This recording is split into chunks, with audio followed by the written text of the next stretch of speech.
Hello ladies and gentlemen, boys and girls, my name is Dominic and I'd like to welcome you all to the third episode of Spotlight Game of Thrones, the series in which we take a look at some of the characters who feature in the A Song of Ice and Fire novels but are yet to be seen on the hit HBO show. So if you love Game of Thrones and want to know more about the world and its characters outside of the TV show, you've come to the right place. Now on today's episode we'll be looking at none other than Aegon Targaryen, but not the Aegon Targaryen who along with his two sisters and three dragons conquered Westeros 300 years prior to the events of the novel. No, today we will be looking at Aegon Targaryen VI of his name, who was the infant son of Rhaegar Targaryen and Elia Martell, and whom along with his sister and his mother was killed by the mountain Sir Gregor Clegane during a sack of King's Landing in Robert's Rebellion. Or was he? But before we get into that, let's take a brief look at House Targaryen and how they were faring in the Seven Kingdoms at around the time of Aegon's birth. Now as I said before, Aegon Targaryen was the son of Rhaegar Targaryen, himself the son of the Mad King, Prince of Dragonstone and Crown Prince for the Iron Throne. Aegon's mother was Elia Martell, a Dornish princess and sister to both Prince Doran Martell and of course the Red Viper Oberyn Martell. Now according to multiple sources, the marriage of Rhaegar and Elia was one of duty rather than love. It is understood that although Rhaegar was very fond of Elia, he never loved her. Elia herself was a very frail woman, having been born a month prematurely. She was bedbound for 6 months after the birth of her daughter Rhaenys and nearly died during the birth of Aegon. She was told afterwards that she would sire no more children.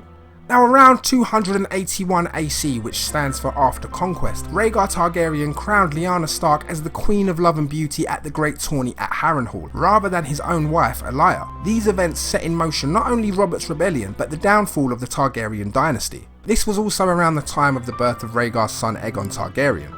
On the night that Aegon was conceived, a bleeding star was seen above King's Landing, leading his father Rhaegar to believe that his son would be Azor Ahai, or the prince that was promised. Now Aegon was only a few months old when Tywin Lannister's Westermen sacked the city of King's Landing in support of Robert Baratheon's rebellion. At this time he, his sister and his mother were all being held hostage by the Mad King, whose own paranoia had led him to believe that the Dornish were his enemies. Now according to all accounts, young Prince Aegon was killed when the mountain ripped him from his mother's breast and dashed his head against a wall, before proceeding to rape and murder Elia herself. His sister Rhaenys, only around 2 or 3 years old at the time, was also killed by Armory Lorch after being stabbed half 100 times. Now the aftermath to the brutality of these murders proved to be far-reaching and is still felt until the present day. It caused a rift between Eddard Stark and Robert Baratheon, and it led to Dorne's hatred of the Lannisters. Thros of Myr, who claims to have personally seen the corpses of Aegon and Rhaenys as they were presented in front of the Iron Throne, remarks that House Clegane was built upon dead children and that their arms should display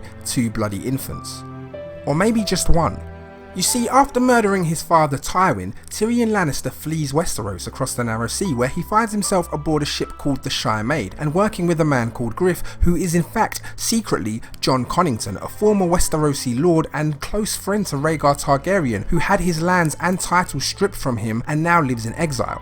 Griff has a son whom Tyrion is introduced to called young Griff, a young man who dyes his hair blue and has eyes that seem to be dark blue but look black by lamplight and purple in the light of dusk.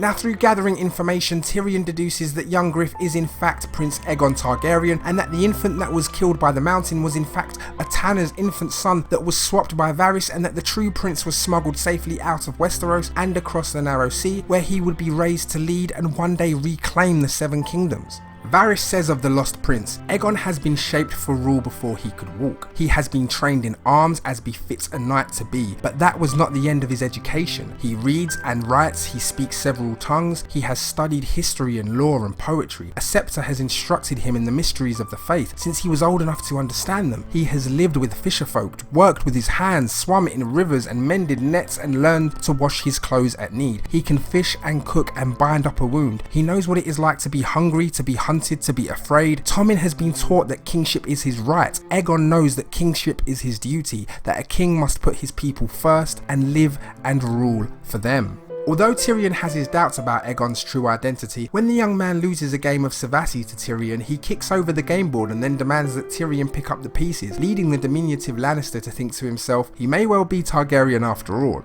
It's during this game of Savati that Tyrion discovers that the plan is to marry young Griff to his aunt Daenerys. However, Tyrion points out that Daenerys may not be so keen on the idea, saying, "How do you suppose this queen will react when you turn up with your begging bowl in hand and say, 'Good morrow to you, auntie, I'm your nephew Aegon, returned from the dead. I've been hiding on a pole boat all my life, but now I've washed the blue dye from my hair and I'd like a dragon please. And oh, did I mention that my claim to the Iron Throne is stronger than yours?'" Aegon and Jon Connington eventually meet with the Golden Company, the captains of which know Aegon's true identity. Noticing that most of them have grown disillusioned with Daenerys' rule in Meereen, Aegon takes Tyrion's suggestion to invade Westeros himself, instead of attempting to curry favour from his auntie. Aegon says that his auntie is welcome to keep Meereen, as he plans to move fast and strike hard at Westeros, gaining a foothold before the Lannisters can react, all of which impresses Jon Connington. So a 10,000 man strong Golden Company depart from Volantis, but some of the ships go missing and not all of them make it to Westeros. Landing at Greenstone, Jon Connington leads a quarter of the forces in seizing back his ancestral home of Griffin's Roost. Aegon, who has washed the blue dye from his hair, reverting back to the silver blonde of a Targaryen and fully assumed his identity as the Lost Prince, meets Connington at Griffin's Roost and makes his plans to attack Storm's End.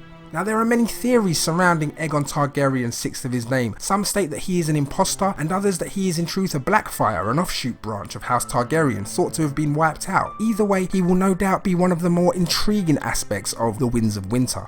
And that's it for this episode of Spotlight. Thank you all so much for watching. I'll be releasing new episodes every Friday, so be sure to subscribe to the channel in order not to miss out. If you enjoyed the video, please do hit that like button down below and share among your friends. Thank you again for taking the time. I will see you again next week.